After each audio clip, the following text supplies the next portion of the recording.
救人的场面来看到救护人员救到人了后，救护器材煞互人锁伫内底。发生伫初二下晡，基隆市一个消防救护人员来到徛街救一个司机无力的查甫，救煞了后要摕伊的救护驾驶的时，对方煞甲门锁起来，拢唔开。原来是因为这人吸两杯了后已经马西，上尾警察拜托厝主来开门，才甲救护器材包献互消防队。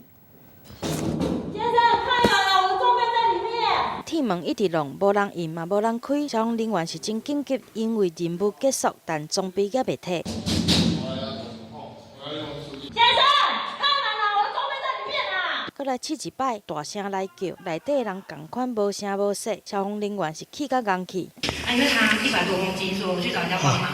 因为我们4个人要拉4边嘛，所以装备就没有放拿了。我们才一搬出来，我要进去拿，他就把门全部关起来。原来消防队来协助送病，结果患者扛落去楼骹，器材竟然互反锁伫咧厝内，变做就要请警察来处理。他真的浓厚酒味，而且还有攻击性，所以等下打开就小心一点。 厝主接到通报，摕备用的锁匙来到3间开门，才发现内底人醉茫茫倒伫咧面床顶，根本啥物嘛无听到。虽然医疗包最后顺利摕回来，但贪酒惹侪麻烦，已经浪费袂少的人力。记者综合报道。